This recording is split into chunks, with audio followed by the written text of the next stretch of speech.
Are you tired of feeling drained, dealing with constant fatigue, and experiencing ongoing health issues? Imagine living a life full of energy and vitality. Welcome to Toxic-Free Living, the transformative detox course designed for a healthier, toxin-free lifestyle. Many struggle with unknown toxins in their everyday environments, which are found in our food, homes, and personal care products. These hidden culprits can weigh you down, both physically and mentally. Introducing our 4-week online comprehensive detox course, starting November 13th, 2024. Dive into a personalized journey tailored specifically to your health needs and toxin exposure, ensuring effective and lasting change. Unlike one-size-fits-all detox programs, Toxic-Free Living offers a customized approach. Develop your unique detox roadmap with expert guidance covering everything from assessing your toxic load to sustainable lifestyle changes. Gain insight into everyday toxins and discover practical strategies to replace them with nourishing alternatives. You'll learn simple, effective steps that seamlessly integrate detox practices into your daily routine. But don't just take our word for it. Listen to Sarah, who regained her energy and overcame hormonal imbalances, or Mark, who found relief from chronic health conditions. They and many others have revitalized their lives through our program. Ready to take control of your health? Join us and embark on a journey to detoxify your home, body, and mind. With limited spaces available, now is the perfect time to act. Click the link to secure your spot today. Start your toxic-free journey today and embrace a life of vitality and well-being. Remember, a healthier you awaits with Toxic-Free Living. Transform your life for the better. Join us now and take the first step towards a vibrant, toxin-free future.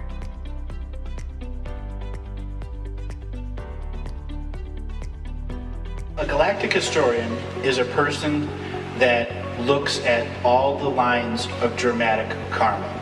A galactic historian goes to each and every line of dramatic karma and lives in soul family with everyone, so they see the big picture of all of the karma that's going on in a local part of the universe. The infrastructure of potential was there. You still had to connect the dots and use a series of free will expressions to get you there. There are also a number of people, the karmic doors closed them off to so much, all that was left was this galactic historian guy on the internet. People who listened to the Galactic History 1 and within a year went back to sleep because the world turned to be really shitty and no one woke up. None of the predictions happened. I understood as a higher soul that being in this time with the perceptive nature that human I could be attracting people to the material that a person had to open the door with.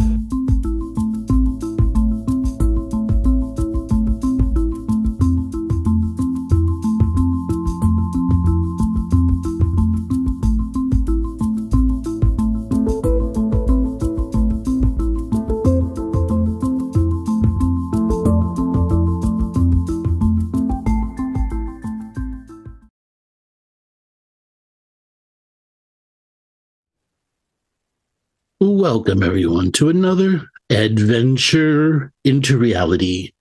Today is going to be another call-in live show. If you'd like to come and talk to me, there is a Zoom room link inside the chat room or inside the description of the show. And anybody that comes into the Zoom room, click the reaction buttons, raise your hand. Even if your hand is not raised and you're in the room, we will call upon you, quite possibly. We ask that if you've called within a month, that you just wait a month.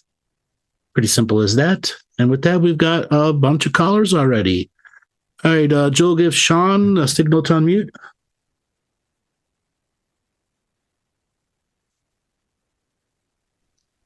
Hey, Andrew, how you going? Hey, how's it going? It's been a while since we talked. How you doing? Yeah, good. I thought I'll call in and I've got a few questions for you. Okay. One of them is, I think, what type of TV shows are you enjoying at the moment? Because I feel like the Galactic Historian would have I guess you look at TV shows in a unique way. Yes, I do. I look at them for my own personal selfish entertainment. Currently, there's a Netflix show called The Lincoln Lawyer. Okay. So Yeah. it's a remake of the Lincoln Lawyer movie that Matthew McConaughey was in. Normally, when you see them use a name, they bastardize it. I will say that whoever produced this did a really good job at rebranding it and still using the concept of it. Okay. There was another show, a American TV series I've watched a few times, but called Justified. Are you familiar with that show? No. Ooh, you should Google it. It's Timothy Olyphant in a crime type drama set in the Kentucky-ish area. So it's a lot of redneck energy going on and redneck cowboy stuff. But he's a U.S. Marshal. They're investigating high crimes. And it's just a work of art. Okay. Work of art TV series. One of the best out there. All right. Yeah. All right. Well, if you watched Babylon 5. no, I haven't. No. All right. So that show came out in the late 90s, early 2000s. Yeah. There for 5 seasons. Groundbreaking show. Definitely put it on your watch list. It is a marathon to watch, but it'll blow your mind. The story writing it is mind-bending. Okay. All right. Okay. I think, yeah, you give me some suggestions to work with. Have you watched the OA before? Yes, I have. It took me a bit to get into it. And then I just stopped watching that type of stuff and went back into a spy drama thing. Okay. I have a thing for spy shows. Yeah, okay. The other question I had for you is I've spoken to another psychic about this, is that when I was a child, I remember seeing these 2 men outside my window when I was at my grandparents' house, but they were kind of translucent and grey in figure. Mm-hmm. And the psychic said that there were 2 people remote viewing me. And you don't think that's true? No, you don't see people as translucent beings when they're remote viewing you. It's a very different perspective. Okay. What I think went on was a young kid who was trying to understand the nature of reality had some of his psychic skills turn on in the moment, and you were seeing them as energy and just didn't know what to do with the information. Okay. So seeing them as energy, as in who were they? Yeah, they were living beings who just happened to be talking to somebody right there, and you stared at them, and your psychic skills turned on. Life moved on. So they're living beings, but they're not in the physical form? No, they were just people that were in the neighborhood. Oh. Okay, so there were people in the neighborhood. I was talking to them, but they weren't actually there. They were further down the neighborhood, but right. I experienced it as them being there. Yes. Okay. Because you were tuning into the energies of the whole neighborhood. Okay. All right. That makes a bit more sense now. Okay. I run into this stuff a lot. Yeah. A lot. And I've had to learn a long time ago at helping people understand perspective. Because that's influenced you, hasn't it? That whole little story. It influenced me because I remember I was quite scared and went to my grandma and told her there was people outside the window, and she says, no such thing. And I think I did it about 3 times. And then my grandma got so annoyed at me. I was more scared of my grandma than I was. Okay. Thus shutting down your psychic skills. Yeah, true. Yeah. Shutting down your psychic skills. So does this have something to do back with when we spoke last about seeing thoughts with my eyes? Yes. So it's correlation to that. Okay. Mm-hmm. But deciphering the journey to there is the challenge. Yeah. What are you going to do when your eye starts to taste? Yeah, I haven't. I had that happen to me. Everything that was coming to me through my third eye was in a form of taste. And in that taste had succulent, sours, everything's, but it had flow of information and data and vision behind it. But it all came through taste. Okay. So how would you, what advice would you give someone to prepare themselves for that? For taste, coming out like that, there's nothing you can do to prepare for it. Okay. Nothing. Okay. It's like if somebody if you're sitting in a car and somebody in your window's down and one of your friend walks up to you and throws a firecracker right between your legs in your car, what are you going to do? React. Okay. Yeah. That's all you can do to the taste is react. Okay. Because I'm still having, I would say, I think we spoke about last time, the eye flickering is more like a pulsating thing that, and I'm still trying to work out what the functionality of that. Stop trying to figure that part out and start figuring out how to just use it. So you got to put yourself in a variety of observational situations. Here's an example. You're looking into a corner, like say we're two walls to come together, looking straight into the corner and having a light on behind you. So it puts your shadow up. Can you see the edge of your aura on your shadow? Another thing you can do is have a light coming up from the ground and looking up onto the ceiling and seeing your light energy patterns on the ceiling and beginning to work out where the edges of your aura are and how your actual eye is reacting to it. Okay. There's plenty of other things in that similar journey. Entering a dark room and then, as dark as can be, and then putting your hands in front of your face like 10 inches away, you can see even the darkest of your room, your hands. And you just got to let your eyes adjust to the light. And it takes about 40 minutes for your eyes to adjust to the light. And any form of light that comes on gives you what's called night blindness, which is a reason why a lot of people simply can't see auras. Okay. Because they have an extended form of light blindness. Mm-hmm. Okay. All right. So I got a few things more things to practice. Mm-hmm. Has it got anything to do with, because it happens a bit when I'm driving, has it anything to do with the areas? It's all about your layer of focus. Okay.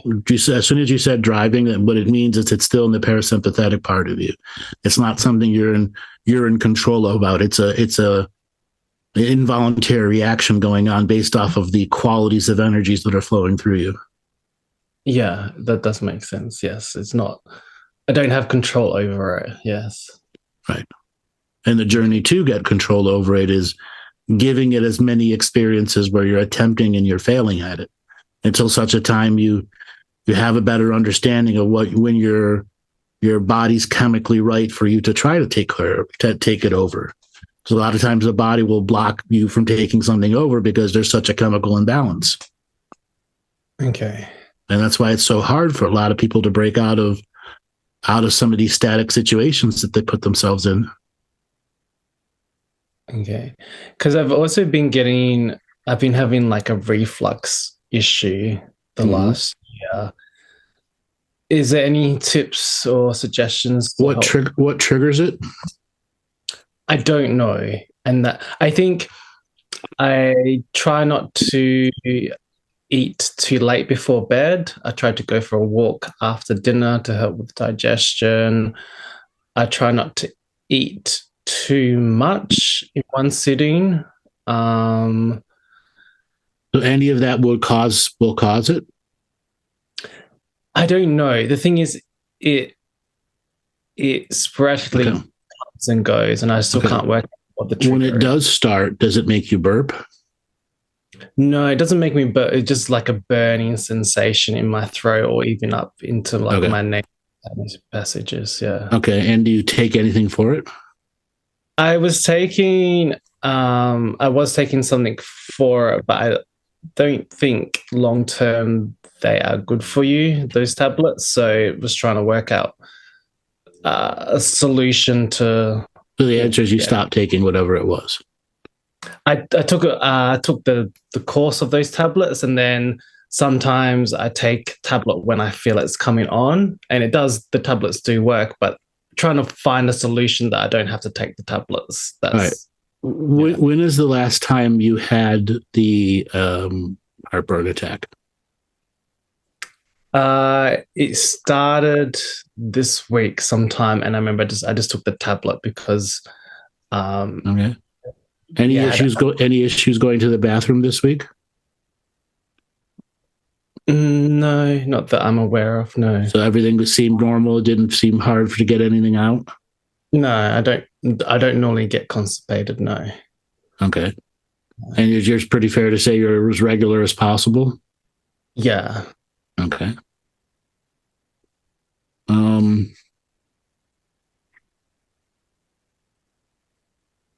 How would it be if you ate something spicy? I like spicy food. I think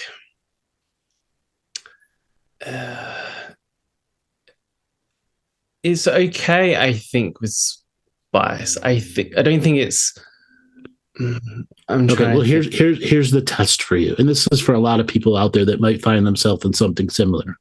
Yeah. So what you can do is find the spiciest food that you would normally let yourself eat. Yeah. Okay. And if you can go more spice, ready to push yourself, push yourself. Okay. Obviously, don't burn your lips off. You don't need to feel it shoot out your asshole the next day. And some of that stuff does, but you can go for some spice where you feel a little bit of sweat. Okay. Yeah. Okay. All right. So you get that sweat energy going. And then I'm sorry, 1 second. When you're done eating, before you start to eat the spice, whatever it's going to be, you're going to take digestive enzymes. You know what those are? No, I don't know.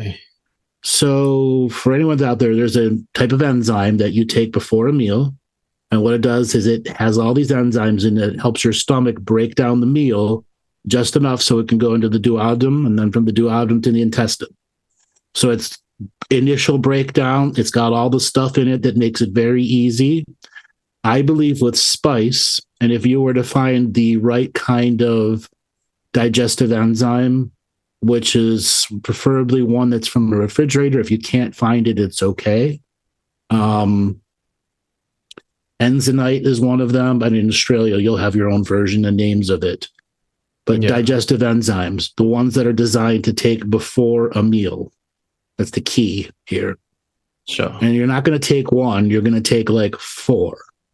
Okay. And if you are able to eat that spice and no real side effects are felt afterwards, it's your digestion process, and you've got whatever's in your gut, the makeup of all the stuff in there, something's off.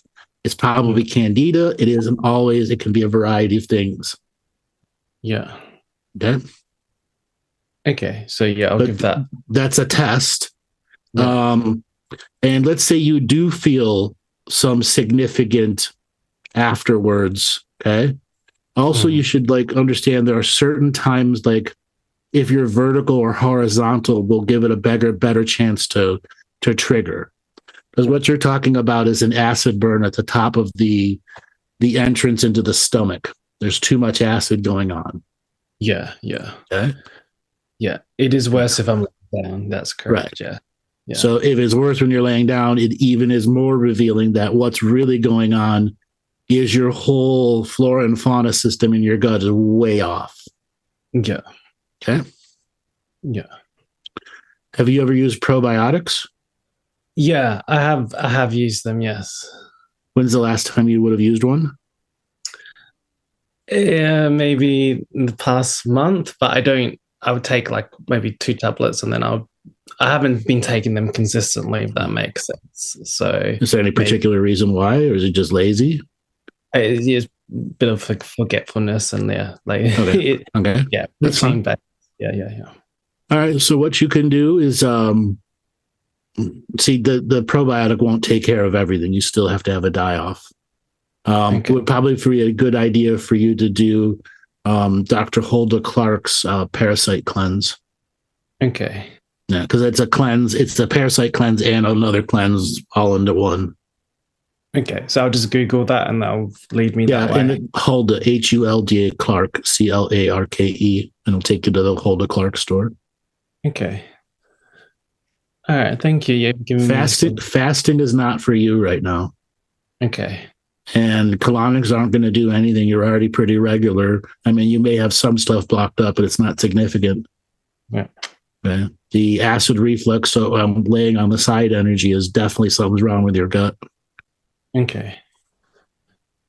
All right. Yeah. Thanks for that, Andrew. Giving me something to work with. Yeah. All right, brother. I got to move on to the next caller. Thanks for calling in. Thank you, Andrew. I'll speak to you next time. Okay. All right. Let's give Paul a signal to unmute.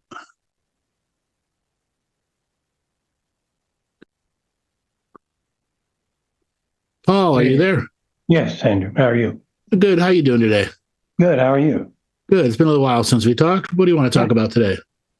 Okay, maybe some cool things. Hey, have you ever do you know much about these EE systems? What do you mean? These are centers where there are these computers that generate this quantum field. Have you heard about this? No. Okay. Dr. Sandra Michaels? Nope.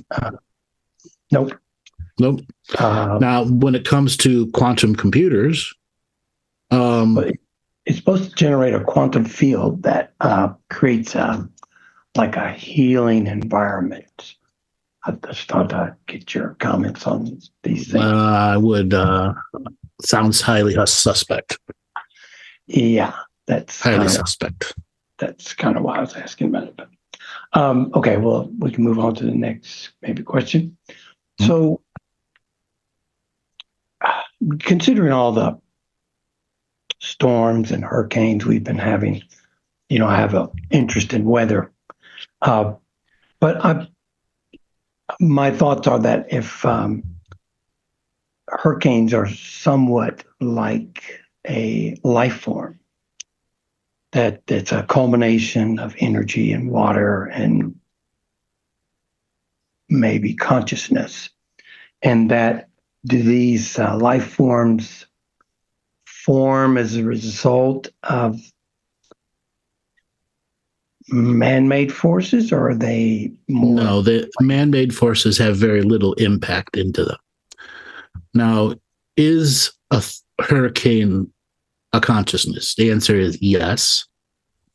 Every year, hurricanes come from the air across the Sahara Desert that brings in dust that creates moisture particles, etc., whole science behind it.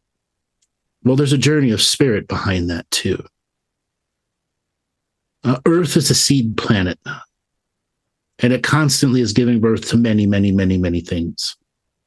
So every time there's a hurricane, or in the Pacific, a typhoon, it does become alive. It is a temporary expression of Earth's connection to us as the uncollective, trying to come together as a collective. Now, the way water is programmed during a hurricane, it is taken from the ocean, evaporated, and put very high into the sky with large volumes of wind and electromagnetic particles. And these create massive, giant thunderheads that go miles into the sky, which are exposed to the sun, which is exposed to all sorts of energies coming off of the sun, which then charges up the ancestral energy from the solar system to the planet, which then triggers the water to be programmed to create resolutions in karma through a consciousness that is driving to a direction of place and space and time where millions of people will be receiving this water and storm surge and everything that comes with it.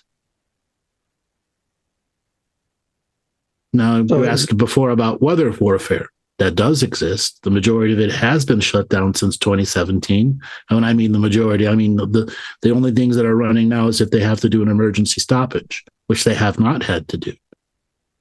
But we're also suffering from long-term weather modification that was done in our ancient past that is beginning to unravel.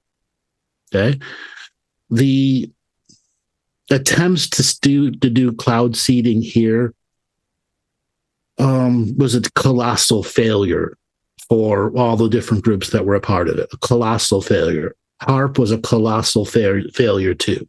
It was supposed to be able to do way, way more than what it actually does for the amount of effort and energy they put into it over a span of 100 years. Now that they're beginning to see the failures in much of these technology, the new pieces that are coming on, quantum technology, what does that really mean? Some magical box that creates a zone of energy that can heal anything and everyone. Okay? They're just pitching the next thing. The next thing that doesn't work. So, I mean, during in the previous timelines, was weather something that was completely variable? Weaponized in previous timelines. Yes. So they could send a tornado somewhere that... They could send 25,000 lightning bolts out of nowhere. Why need to send a tornado? Yeah. So when I mean weaponized, they could call down 2,500 lightning bolts within a half-mile radius. What's going to survive that? Nothing. You have to be underground. Even if you're underground, it'll go deep.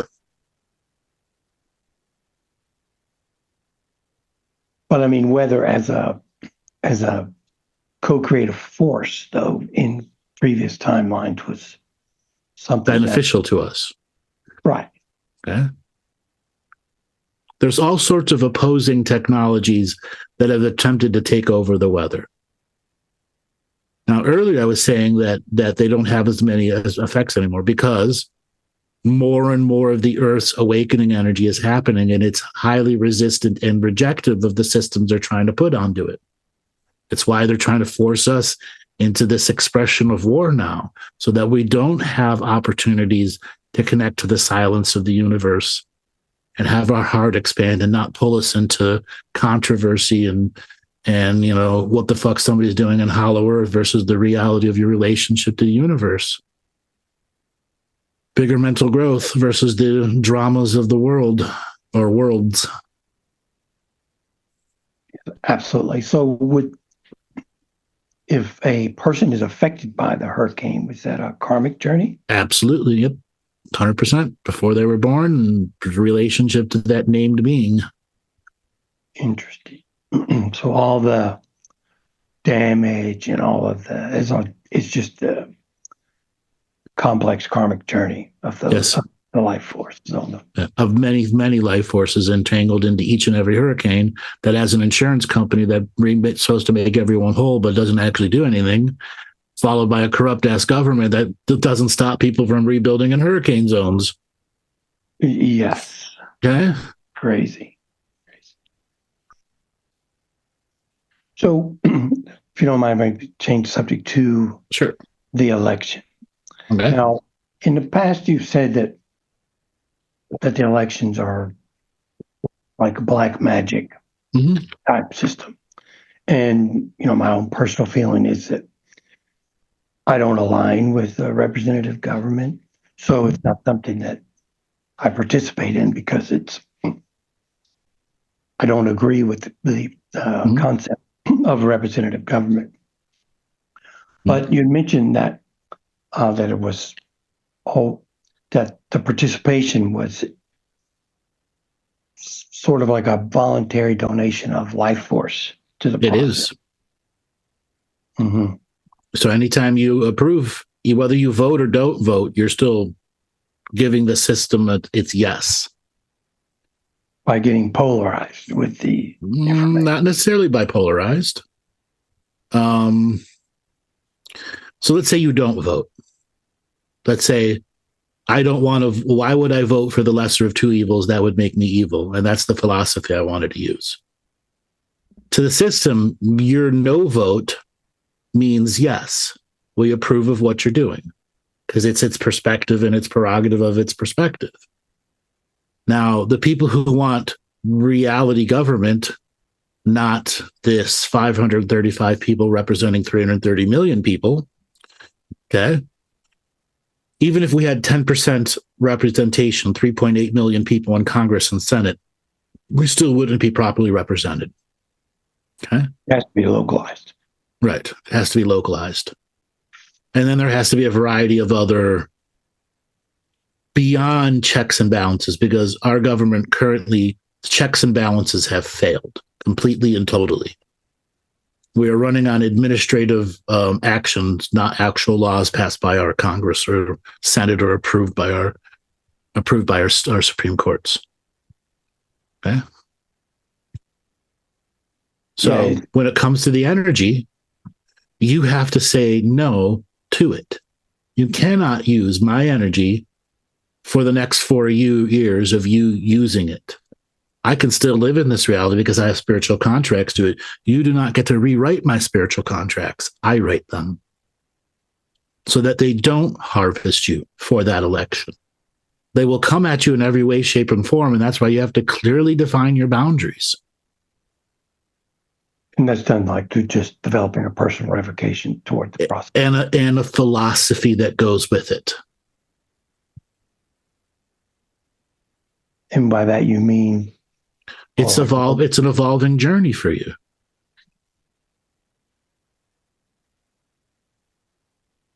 Like the first year it might mean this to you, but the second year it means something completely different. Yes, absolutely. The levels of awareness and are ever. That's why I said you must develop that year to year to year. You can't just sit there and create one revocation and think you got it all. You got to go through the problem-solving journey inside yourself and create several documents until you make a broader picture and an understanding of your multidimensional boundaries, not just this single reality. Yeah, I mean, the reality is that the electoral process and the whole is irrespective of the person that gets selected, maybe. The results are not entirely different. What do you mean? In terms of my experience with government. Everyone has their own karmic equation with every person in the government. But also understand that person in the government isn't the government. And you have to separate the person and the government, and the people are acting as the government's proxy and don't even know how they're being abused. Some do and don't care, and some use it to their power, to their advantage.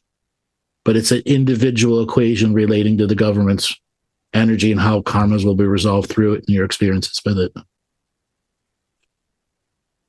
That's an interesting perspective. I'll have to incorporate that include that in my daily awareness journey. Yeah, it's an interesting. Yeah, it's not enough to just disconnect from it. Right. You got to create the adult boundaries. And that, some of these boundaries change and shift as your perspective changes. Oh, absolutely. Yes. It's a daily process.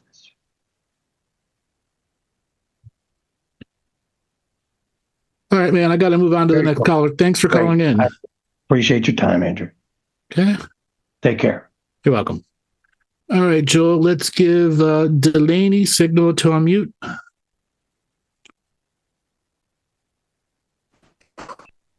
Well, hello. Hey, how's it going? Not too bad. How are you? Good. What do you want to talk about today? I was just actually listening. I wasn't expecting to talk. But since I have you, I may as well. There's been some changes. I took what you had said before. We got disconnected last time we talked. I remember you. I figured you did. I have been doing a lot of deep soul searching, trying to figure out what it is that has been making me so unhappy. And I'm nervous about the thought, but I don't think I subscribe to the idea that a pension is the ideal way to end my last few years of this existence. Mm-hmm. I know there's probably a lot more than that, but I just feel like, I'm wasting away there. It's life draining. It's soul draining. I feel like I need a sign from God. I've been talking to him a lot more, praying. Mm-hmm. And I know I need a leap of faith, but I have trust issues. So there's a lot going on here. Mm-hmm. So how can you have a leap of faith if you have trust issues? I know. That's my dilemma. I'm trying to work that out. What does a leap of faith mean to you?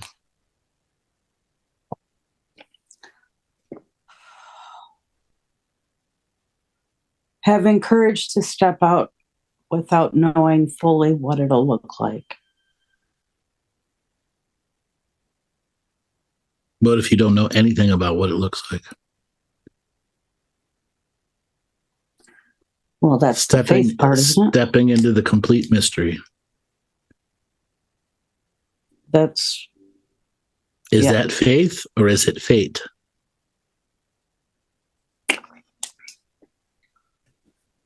Faith?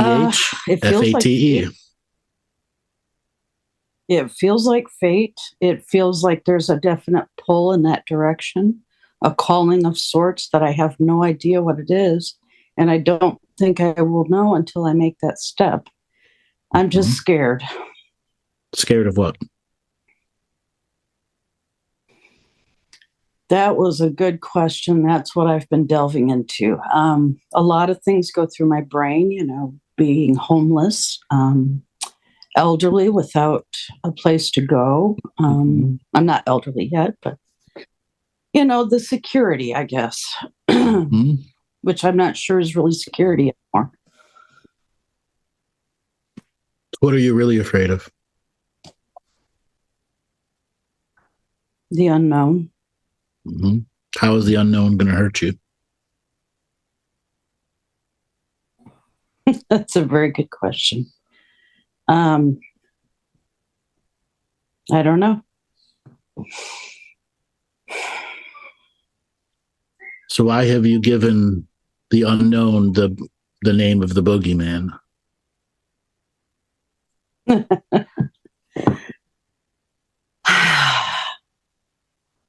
I don't know. I'm trying to figure it out. Control. The more you try to figure it out, the less you know.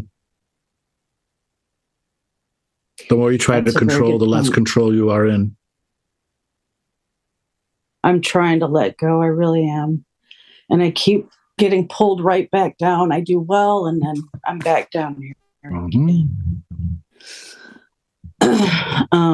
I guess I need to learn to develop that a little better. I was excited earlier. I was excited about the future, and then I don't know what happened today. I'm tired. I'm drained. I'm I don't know.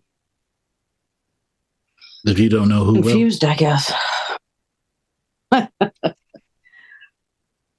It takes me a little time to get my giddy up going, but I'm trying. I am trying. I really am. I have been reducing medication too, so that may have some effects. What medication? They had me on They had me on Wellbutrin for a while, couple months, and wasn't doing anything for me. As a matter of fact, I felt that it was. Are you using a doctor's protocol to wean yourself off, or are you weaning yourself off on your own? On my own. All right, you are making a giant mistake. You can't do that with Wellbutrin. The backlash and side effects you're going to get from weaning yourself off too fast is going to be disastrous. Okay. There are certain drugs once you get on, it doesn't matter. Certain drugs once you get on them and you've had them for more than 4 or 5 doses, you cannot go off of them. Unless you go off a specific way. Okay. Why did you believe yourself to take yourself off of it? Well, the prescription was running out. There were no refills. I hadn't called one in, and I really just did not want to take it anymore. Mm-hmm. So what's the real reason? Why did I not want to take it? Mm-hmm. Yeah. I never did like antidepressants. Let me think of why. I never found any benefit from it, and I felt that it messes with the chemistry too much. Mm-hmm. Compared to what I other don't know stuff? why. Mm-hmm. Then you have a To what degree in other what stuff? science degree do you have? I don't have a science degree. Mm-hmm. Do you know that the only people that get prescribed Wellbutrin are people who have major depressive disorder, MDD? No, I did not know that. Mm-hmm. So the fact that I went to my doctor and asked for it because I was having uncontrollable emotions and anger issues at work, Mm-hmm. and he said, okay. And he put you on the strongest drug out there. You still think that? Did you follow it up with a psychologist? No. Why not?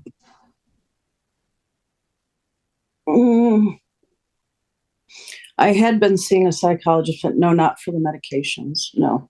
Why not? I don't know. I didn't feel the need. Mm-hmm. Am I in denial? Is that what?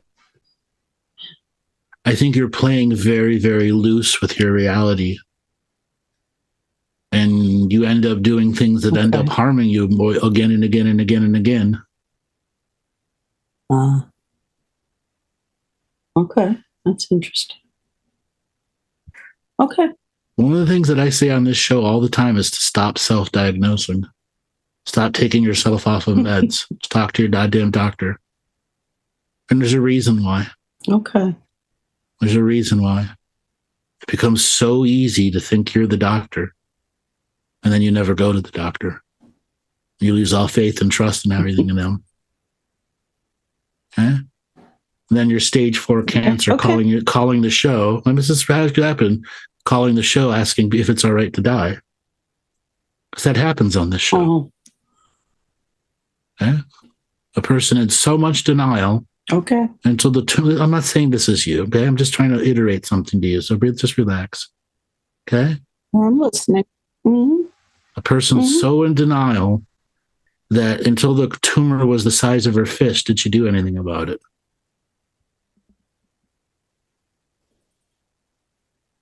Don't fall into that. Okay. Okay? If you're having issues and anger bursting out to the point where a doctor is recommending a medication for you, you got to take that seriously. There's no individual spiritual work that's going to clean that up. That's a lifetime of deprogramming yourself from that stuff.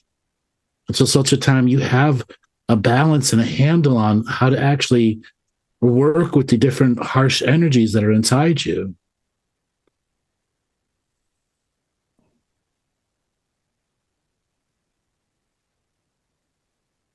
Yeah, I've got a lot more work to do, obviously. I will follow up.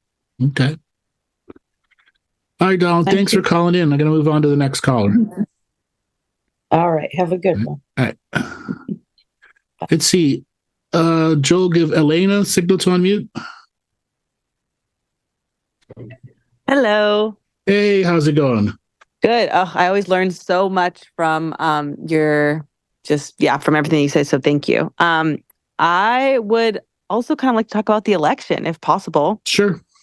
Yeah, or just kind of like managing polarity. I listened to the election thing that you guys gave this weekend, which was great. But I guess like the question comes and some of the answer is like the judgment of others. But, dealing with polarity, like we're in just such, like you said, like there really is no recovery. How is it just really about, your own code, holding that neutral space? But like, I'm just can feel the tension of, building and just everyone. It's not just holding yourself. It's how you're disconnecting from how this tension is being projected onto you through all the media systems, passively and actively. and secretly. Okay? That's how do you reject it? One thing. How do you not let it bathe in and around you and affect everyone around you, and that they become combative with you? It's a full spectrum rejecting of it that becomes a natural everyday living. Right. Right. That's why in the show I call it putting the periscope up. I got to look into the thunderstorm right now. Right. Okay.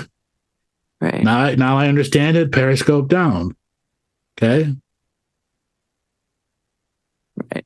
Okay. You have to take that individual time to develop your personal philosophy with it too. Mm.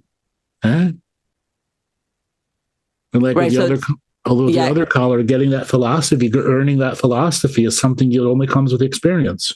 Right. Because it's not just enough not voting. It's also saying, you can't function with me, even though I can function in the same reality. It's just that it's that, right.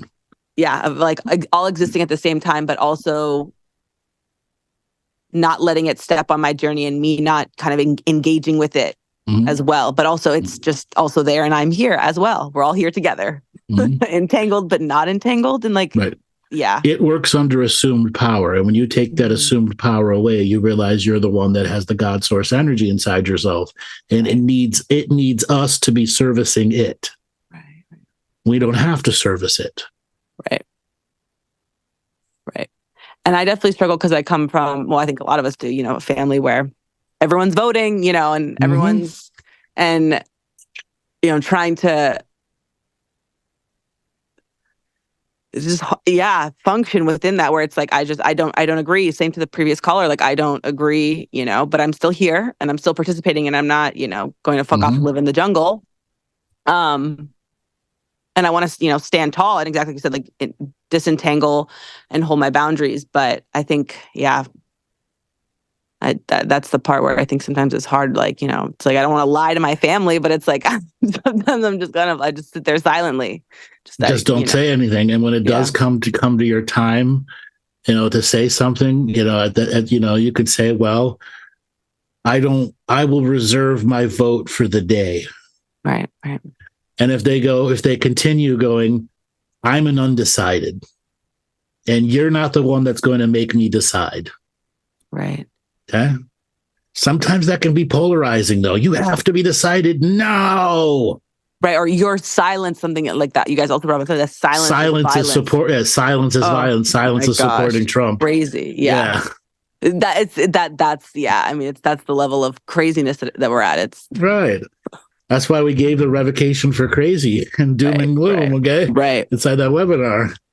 Absolutely. And I'm going to take that and write my own, because that's, okay. Interesting. No, and my other question is like, I mean, is there a positive, or not a positive, but like, we're in so much polarity and we also learn from polarity, right? Like we get to see the dark and the light, and that's how we can navigate and understand what neutrality is. Are we at a place where this is also going to teeter is it providing people that opportunity, or everyone has their own individual opportunity to do something with it or without it. Right.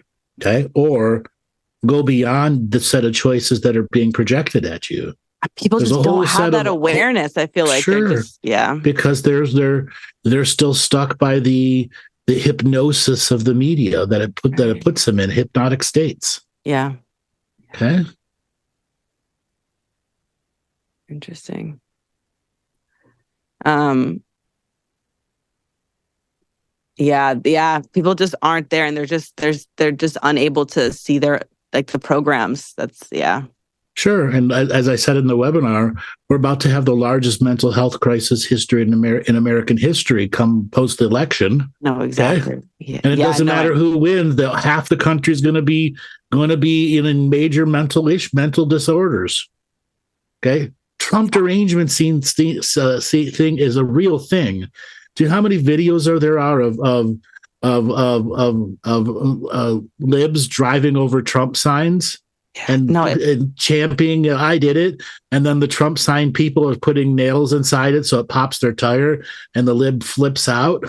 No, I know it's actual insaneness. Like it's already madness, and we're not even there. That's exactly why I'm bringing this up, because it's just like it's so interesting to watch, but also like this is an individual journey, and I understand that this is an individual awakening for each person. It's just sometimes so hard to sit here and just be like, oh my gosh. Yeah. 1 second, I need to switch devices. Just 1 sec.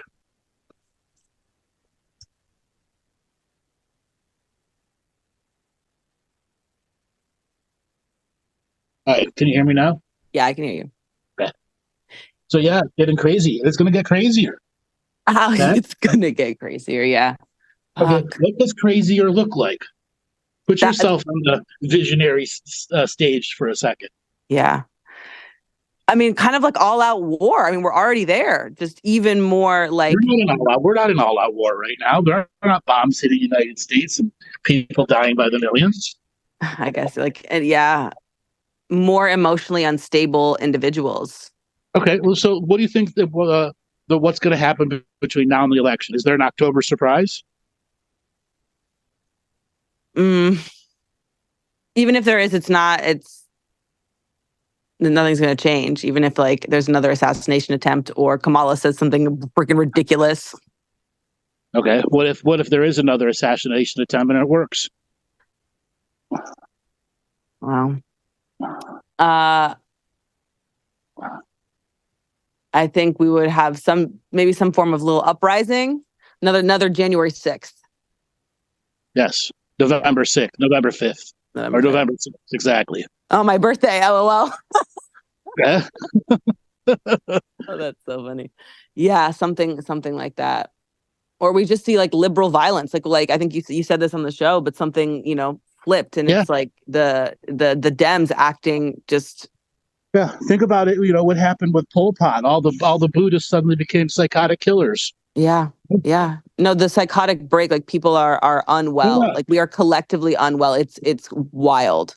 Right. That's why I said we're coming to the largest mental health crisis in American history. Right. Post this election. So for the rest of us, it's to really just continue to work on ourselves and double down, to really just hold that space within ourselves, to let it not, to let the unwell people not kind of poison our own well. Is that? Sure. But you have to be able to recognize crazy. Right. Your crazy radar's got to really go through the upgrade. Oof. Yeah. Discernment. Yeah. Okay. Wow. Okay. Yeah. You gotta develop that radar. Right. Yeah. Yeah, because on the other end, like, unity, we're so far from that, or understanding forgiveness and difference and allowing people to have their own truth. It's like we just do not accept that. It is so insane. Well, no, that's been forced upon us. That ideology has been forced upon us. Wow. And it's one of the reasons you're seeing a round of deep public support coming for Trump. Because he's still presenting himself as a normal human who makes mistakes, et cetera, et cetera. Right. This isn't for me supporting Trump versus the other managed candidate who just says what people want to hear, which is what the government's been doing for 30 years. Right. He's a candidate unlike we've ever had before. It's true. Okay? No, yeah. Naturally, there's going to be a public support of him.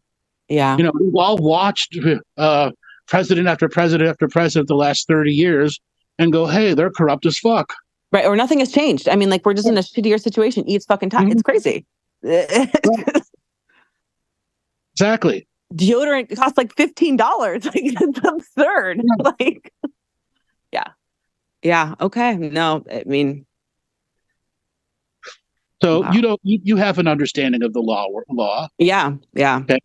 Do you realize that we're running everything on executive action? No, when you said that, I mean, it really is. It really, yeah, and it's two bills a year: the omnibus bill and the resolution to kick it forward. Right. Okay. Right. It's, agencies are writing the rest until a judge comes in and says no. Right. Okay. Yeah. The not Exxon, the Supreme Court ruling that says government entities. Oh, Chevron. Yes. Chevron deference. I mean, that was, yeah. Okay. Yeah. Well, it'll be 3 years before the lawsuit starts to challenge that. Oh, 100%. I'm sure they're already in the works, of course. Sure, but it took 3 years to get the COVID lawsuits where we're are at right now. Yeah. Okay, and that's why you see everybody doing the big turnaround. Yeah. Yeah. Okay, are the courts fair? No, but okay. Another reason why lawfare didn't work for them. Okay. Yeah. Okay. All of their political analysts believed they had the answer, and they didn't. Yeah.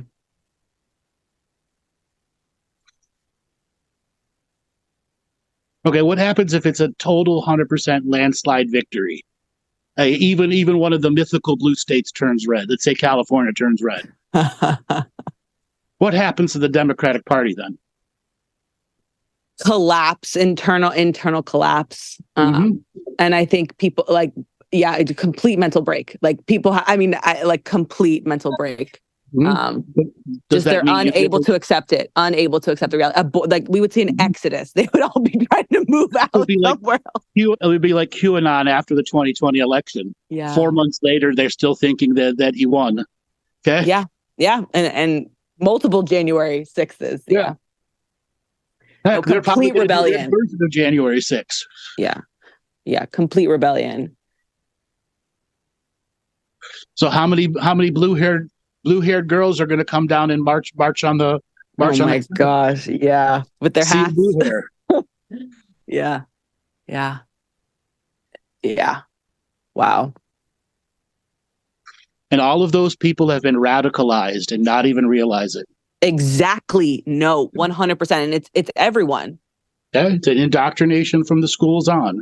Yeah. And they cannot accept anything else. The perspective is so tight. Yep. It's like they're blinded. Yeah, it's crazy to watch. It's truly crazy to watch. Let's just assume for conversation's sake, Trump wins by a landslide. And his first day of office, he doesn't take revenge like everyone thinks he's going to. Wow. Okay? Yeah. But day 2, he does. Okay? He announces a cleaning up of the government. Makes the Diddy stuff public. Okay? Yeah. I don't think that would happen. Okay? Yeah. No. But just imagine a second if he decided to do that. Wow. Direct the DOJ to make Diddy a federal case and expose it all. Wow. Well, bullets would be flying at him if he did. Yeah, he probably wouldn't make it. Yeah. Okay? Bullets would fly.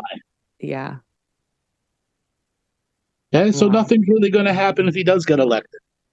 Nothing right away that we see. Yeah. I'm sure there'll be a bunch of billionaires falling out of buildings or having car accidents with brakes. Yeah. Okay? All the big businesses are going to get pulled in front of Congress so Congress can regenerate its image.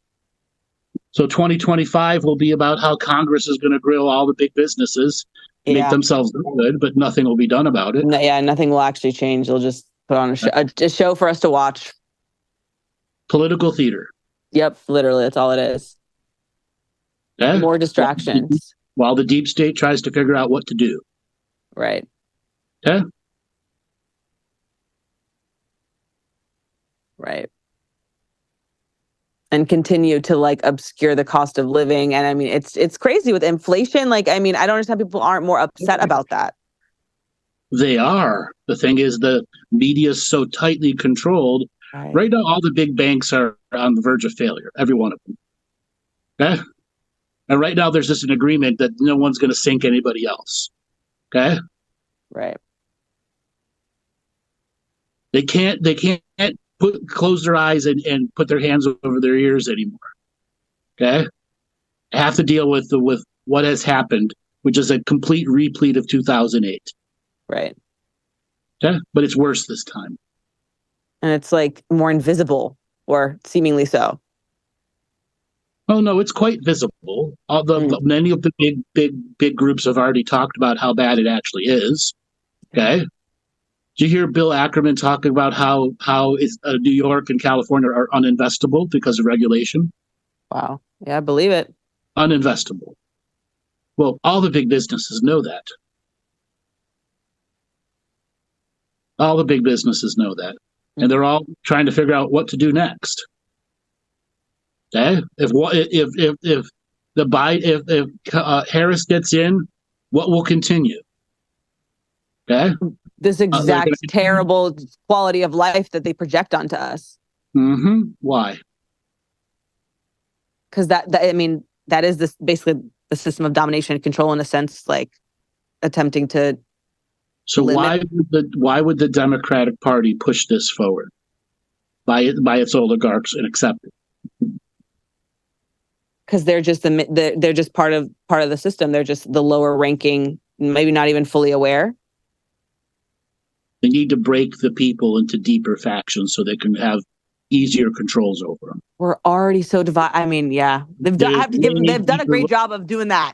Right. There's a way deeper levels of division that can go on. Right. So that we can never find unity with ourselves and actual forgiveness for one another and actually heal ourselves in a relationship with each other. Gotcha. So more and more hatred to just eventually get us to war. I mean, do they want us to just be in war with each other? Is that the ultimate goal? Let's take war out of it. They want us to be adversarial. Just like more angry, not at peace, like not have internal peace. Yes. Keeping that highly adversarial and like adrenal. Yep. Wow. Okay. Negative, adrenal, frustrated. Interesting. They love that. Like that's harvest the most amount of energy off of it. Wow. Okay. Interesting. Yeah. That's the loosh market right there. The loosh market. Okay. Interesting.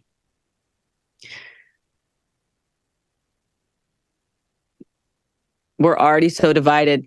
That's wow. Mm-hmm. Sucks that it can get worse, but it can.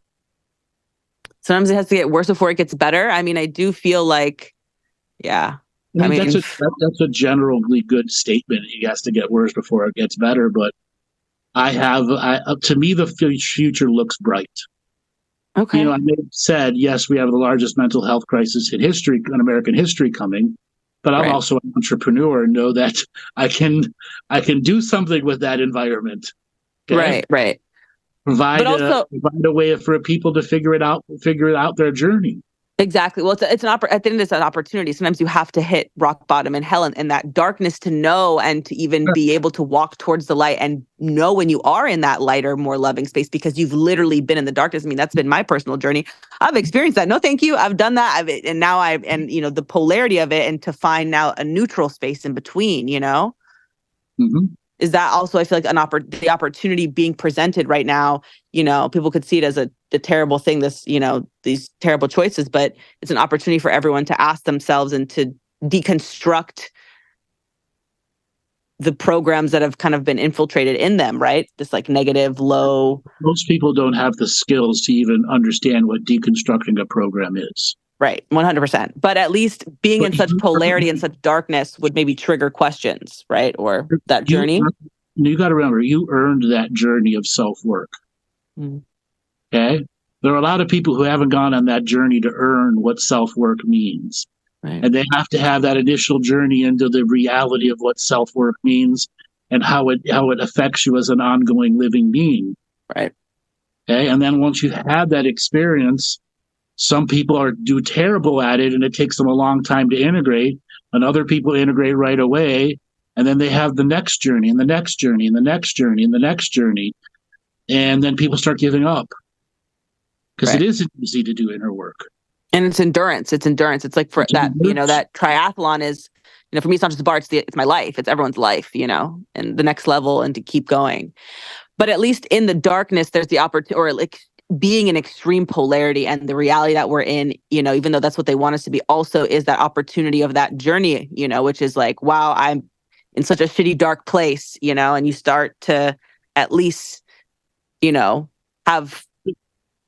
There will always be times that people have an out. Spirit is always giving you a get out of the energy journey if you're ready for it.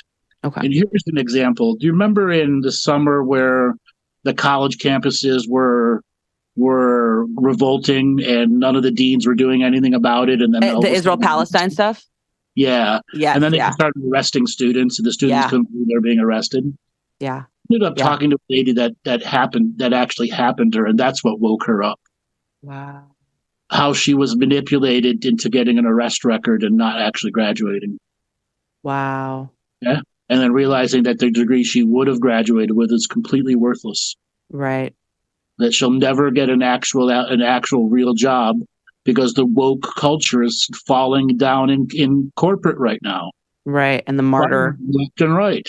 Yeah, martyring yourself. Wow. The amount of woke people that are out of work with no potential future.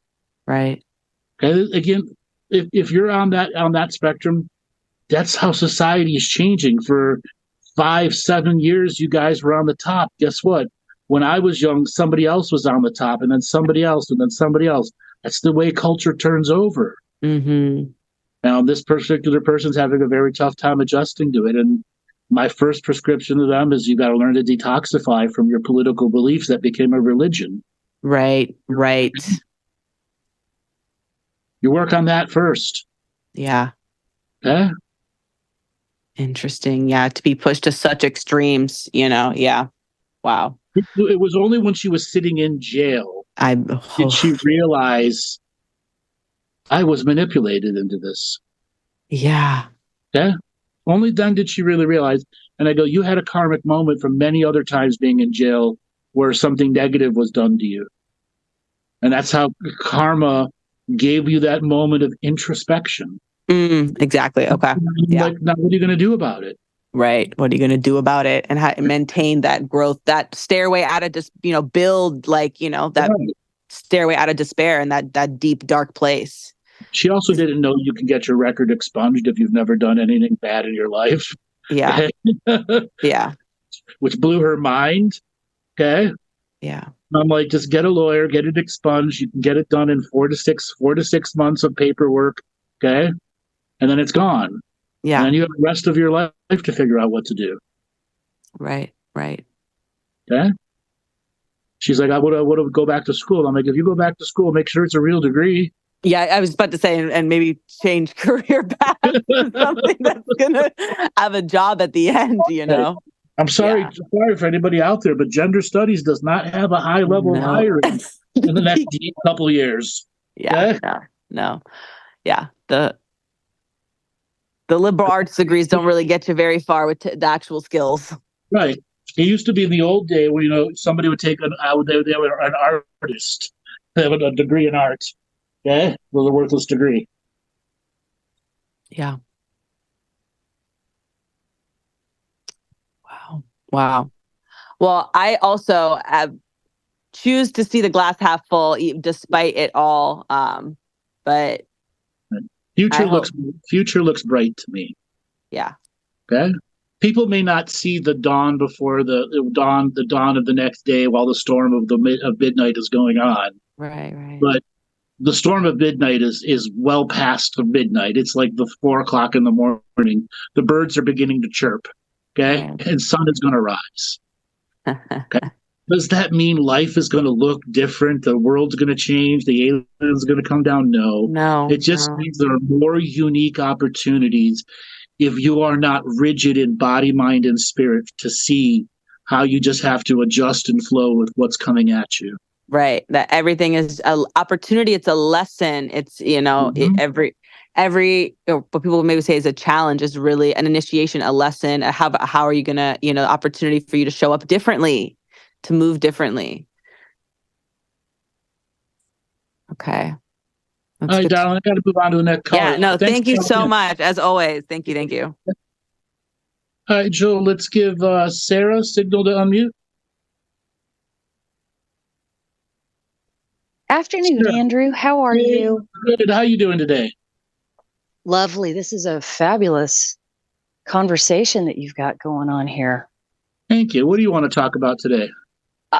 I think I'd like to just keep rolling with what you've got going, how we've got the opportunity here to self-governance. Isn't that where we need to at least kind of take a peek at?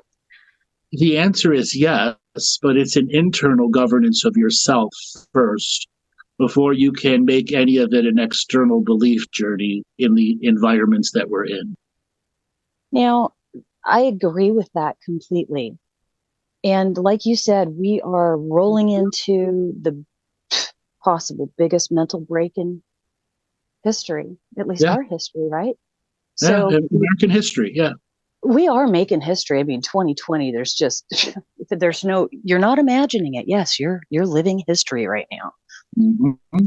And we're writing it, aren't we? We are creating it all. The answer is yes, we are creating it all, but there are plenty of subtle influences reminding us to create something along with we're creating it all.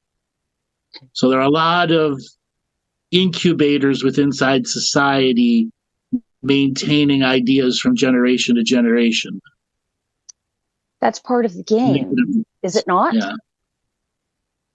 Well, some of them are some pretty negative incubators. Hatred. Agreed. Government corruption. Okay. So on and so forth. Yes, and how would it look? How would it look if that was to be exposed more? It is exposed. It's never been more exposed now than it has in the last 50 years. Well, you had mentioned that, say, Trump takes office and then day 2 he does XYZ and Diddy and the whole thing. Day 1 he does nothing. Right? Everybody's waiting for him to do something. Right. Day 2 he just starts signing executive orders and they're never on TV. Okay? Right. And I'm fully with you that would be... Okay? Yes, that would be big trouble. Big trouble. Okay. But say that it wasn't big trouble. Say that, let's just kind of picture that everybody goes, wow, really? I knew it. I knew it all the time. Do we get an opportunity to run with that? Or... You're talking about big changes in our human history? Yeah. No. Okay. Not this early. Not this early, huh? Too early in the story. Not enough drama yet? No, there will be a gift for us that are watching. Okay? What is the media going to do when Trump gets elected? It's already beginning to make its pivot. And all the people who depend on government jobs, like all the analysts, political analysts who have companies, they're all trying to vie for the next 4 years to get a job. Okay? Washington right now is trying to figure out what its personality is going to be in the next 4 years. Because Washington is a giant schizophrenic society. Mm-hmm. I've never heard it that way, but that works for me. Schizophrenic society. They're all trying to figure out what their next personality is going to be. Or how can they, after 4 years of supporting the mainstream idiocracy, how are they going to regenerate their image? Look what Andrew Cuomo's trying to do. You know, he said so many dumbass things on CNN that people keep ripping him a new asshole, but he's standing up and going, yeah, I made mistakes. I followed the party line. I'm not doing that anymore. Okay. We heard that long time ago. Okay. I was just following orders. More newsmen will do that.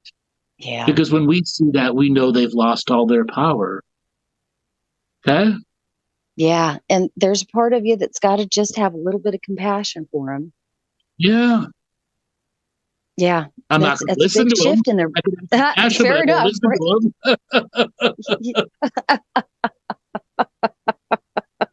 Okay.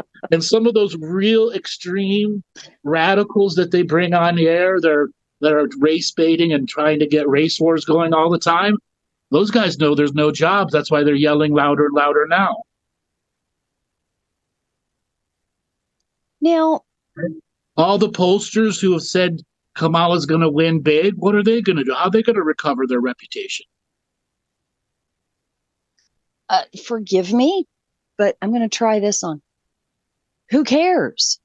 They didn't Exactly. care that so many people were being trafficked, that so many people were being just blown up for some reason that really may have been more just right. They didn't care. So I can still have compassion. If you were to ask me, what do I do now? I would probably be willing to sit down with you and try to figure it out. You've got skills. Maybe just won't be in the public eye anymore. Who knows? Maybe you'll be a farmer. Oh, wait, burger jobs are gone. Oh, that's right. They've all gone to boop, boop, boop. Insert card here, please. Burger jobs are gone. Uh-huh. You can be a housemaid. It's true. Yeah. It's true. They could. And wouldn't that be just the funniest thing? They actually fell in love with it, and it was their passion the entire time. Exactly. Okay. Now you can see the future does look bright. Yes. You're right. Future does look bright. Okay. We were in the midst of a collapse of the system of power, because the people who inherited the levers of control didn't know how to work the levers. Okay. Yeah. And the old guard refused to show them the right way. Okay. Yes. And go on. So the level of levers of power have been so misused. You have just burned the resource or asset of your global news media. Okay? You've burned the assets of all those people getting banned off of YouTube. You've burned all those assets of people who got banned off of Facebook. You burned all those assets that were super Twitter supporters and now Twitter haters. You've burned assets left and right. And they're going to have to go on a journey of recovering those assets. Some will come back. Others will never trust again. Okay? Which means a whole different level of insidious deception is going to happen this next 4 years. That's something I'm finding myself working with. I get into the mode where, yes, I know that the future is bright. And then I keep remembering I've had those dark thoughts. I'm doing my best to avoid them, but they are useful. They can be observational, as long as it doesn't become an obsession. Which, unfortunately, a lot of people use those dark thoughts and they become obsessed with it and can't break the cycle. And I think that's part of what's got us here now. Sure. Because I want, you'll have to pry that power out of Michael's dead hands. Exactly. That's still true today. Right. We're down to the group that's in control, that you will have to take the power out of their full day in. How does that look? I don't know. I really don't know. Okay. Right. Okay. Fair enough. Okay. Right. I can assume a lot of things. Okay. Right. And the challenge is, so how's my imagination going to let this one work out for the better? Or did I nail it?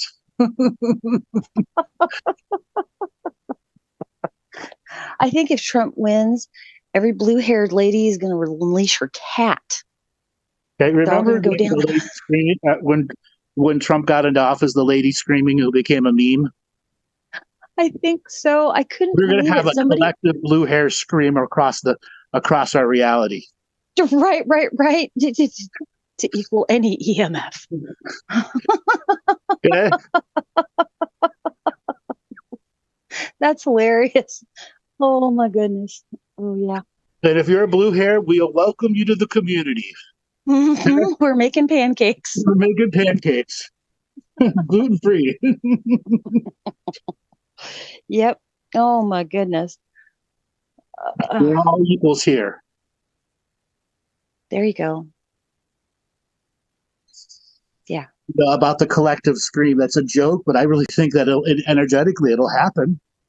Think of how many people's hypnosis they've been told by the news media for 4 years that Trump is the evil dictator taking over and he'll never win. He won. Yeah. it's yeah. I'm one of those Periscope kids that and this is part of my Periscope going up here, and it's too much for me. I'm like, oh, y'all are just the reality of it. I was surprised when I was informed that this Trump derangement syndrome was a thing. I'm like, stop it. You got to be kidding me. And then I saw video after video and interview after interview. And I'm sorry, my heart broke a little bit because I just feel and now people are suffering from word saladitis from Kamala. Oh Lord. Where they just go into 10 minutes of word salad and say nothing in 10 minutes.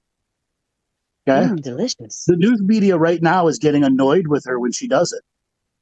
Okay? So they're actually pushing back on her. Good. Okay? Well, they realize that come November 6th, they got to think about their job. Yeah, that's okay. That helps express to me the big feeling. And then all of them are like, is Trump going to take vengeance on us? Long before the FBI is knocking on Anderson Cooper's door.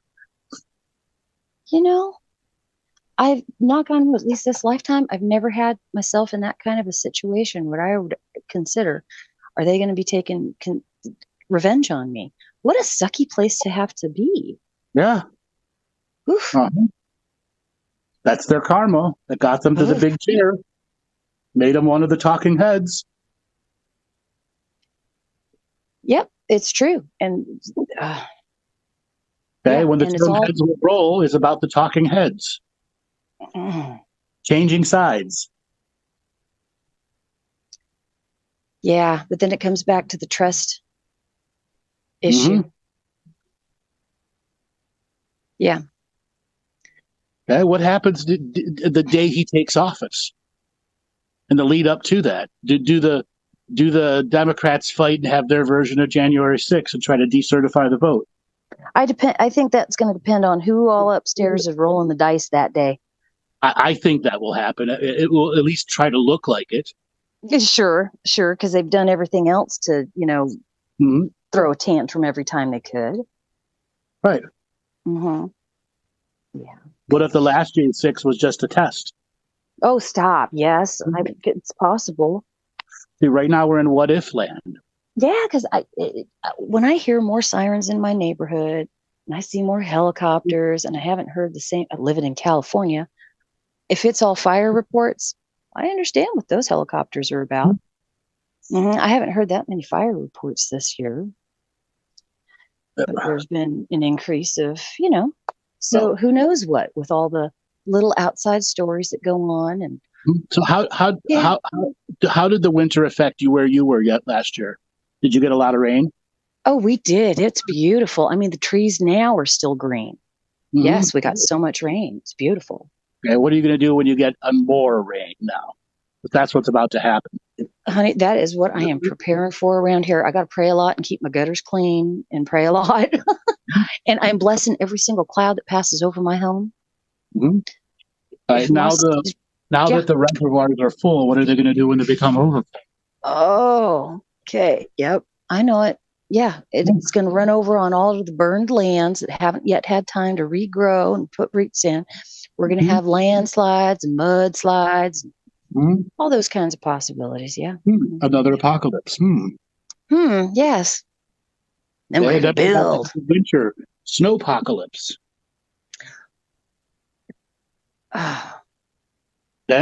You don't get snow here. We do. Yes, you do. And it's wetter.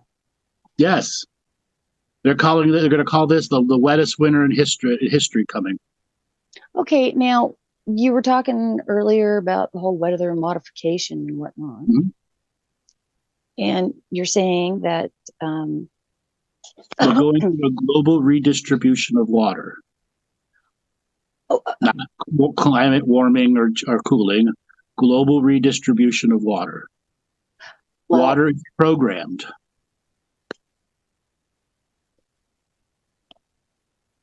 I'm just going to let you keep talking. And when new waters come into an area, stagnant energies get released. The flooding will take away ghosts. Like after Hurricane Katrina, the ghosts of New Orleans were gone, cleaned out, because there was nothing there to keep them living. The flooding took all of their energy away. Okay? Yes.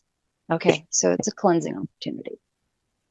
That happens every major winter cycle, but it'll be much more this year. There'll be a vacuum for the vibe of power within the other side. Okay, so the many different fronts are things creating change. That's why I said the future looks bright. Yeah. As for gaming out the situation, it's just a game. What if this happens? We can only just guess. Okay? That's bottom line.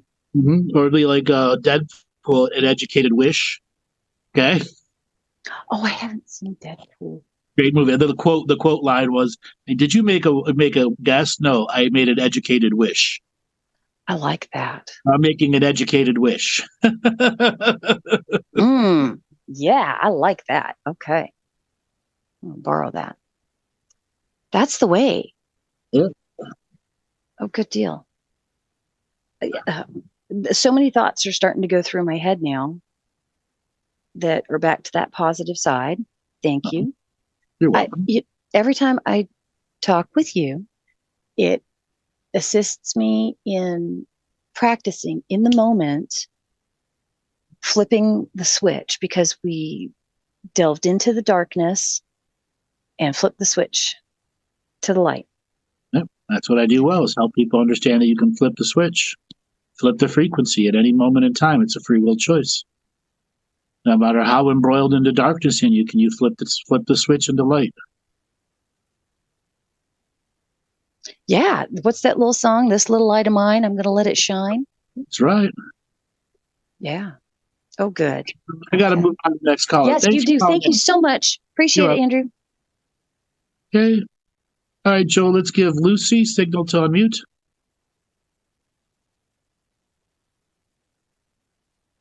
Lucy, are you there? Signal to unmute. She's there. How are you doing today? I'm doing good. How are you? Good. Where are you calling from? New Mexico. Welcome to the show. What do you want to talk about today? Well, I didn't realize I had my hand up, but now that you called me. You didn't. I called on you anyways. I'm sorry? You didn't have your hand up. I called on you anyways. Oh, well, there must be a reason for that then. Well, I'm the one that called in, or we talked a few weeks, maybe a month ago, in regards to me moving to California to get that contract job. Well, going through the motion of just applying for it has been just a rigorous government. I mean, they want so much information. I'm like, yeah, I don't know if I really want to go through all of that trouble. Most of my consulting contracts have been very, very smooth. And this one, they just want like every little detail of your life. And then the other part of that, I'm sorry? It's the nature of California government right now to be oppressive as possible. Yeah, I got their RFP, if you will, and it was 158 pages long. What? Yes, it was 158 pages long, and I contacted my friend who's actually doing the hiring. I'm like, I'm not too sure I want to go through all of this and give them all this information. It's really not necessary. The other side of that is I was listening to last week's show, and I think you had a caller who currently was going to move to LA, and just the energy of it all, especially with the elections coming up and so forth. And it's like, can I get into that city life again? I left it when I left San Francisco. So it's I'm trying to figure out right now. It's a challenge. But like I originally said to you when I talked to you that first time, this is one of those things you can't turn down. You absolutely should take this opportunity, no matter what loopholes they got to get you to go through. It will be beneficial in the end.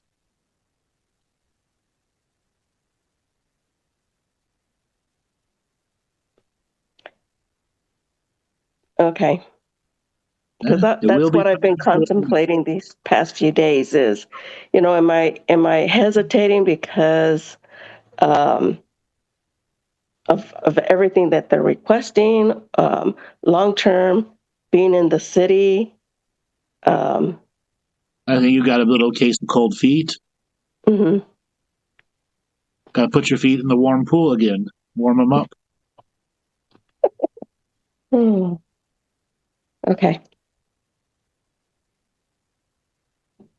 So it's gonna be really. I've been doing a lot of the revocations lately. Just trying to balance this out, and if I do go, how I'm going to manage. Trying to stay out of all of that and keep balanced. You won't know that until you get there. Until I get there, okay. Okay. No matter how much work you try to do ahead of time, until you actually get into the energies and actually have to deal with it and process it, and then deal with the job, etc. You won't know that until you're in it. Mm-hmm. You have a plan and try to stick with it. Okay. Mm-hmm. Okay. I do have a question, and more on health related. Okay. I know that my cholesterol has been high, but I also, I don't know if it's kind of hereditary because it's always been high all my life. But lately, what I've been experiencing is blurriness in my eyes, and I'm not sure if that is. I know I've been taking in a lot of more sugar than I should have lately. And I think my A1C was like at a 5 point. It was at 5.5 and it jumped up to like 5.9. But the last, I would say about 4 months, my eyesight has been coming more blurry. And I was wondering if that was a correlation of that. More blurry during the day or at night? I think it progresses more through the nights, is simply because I'm on the computer all day long. Then you're beginning to have cataracts. Mm. Yeah, you're beginning to have cataracts, and you can go have the cataracts test and the laser scope to remove it. Mm-hmm. Because I did my eye exam last year, and all that, cataracts come on very suddenly. Very suddenly? Okay. I'll get that checked. Yep. Okay. The other thing is you could be having eye strain from a variety of other reasons, from blood pressure. But it really sounds like, from the way you're describing the blurriness from day to night, that it's a beginning of a cataracts, or your stigma is changing, or you're beginning to get a stigma. Mm-hmm. There are a lot of people who have good vision their whole life, and then 1 year they need to get big ass glasses. Okay. Well, yeah, I've got astigmatism on my eye, so I only wear my glasses for computer. But it seems like now, even when I'm driving, it's starting to become more blurry. So I didn't, like I said, I didn't know if it was a correlation to maybe the high cholesterol or the. No, that's a stress issue. Okay. Okay. All right. Well. Well, thanks for talking with me. Thank you for calling on me. I appreciate the encouragement. All right, darling. Take it easy. Good talking to you. Thank you. Bye-bye. Bye-bye. All right, Joel, we're going to call it an end to the show today. We will be back tomorrow for our Friday night game stream and Loosh Report. All right, everybody. It's been great talking to you. And in 2 weeks from now, we'll be having our next Galactic History webinar.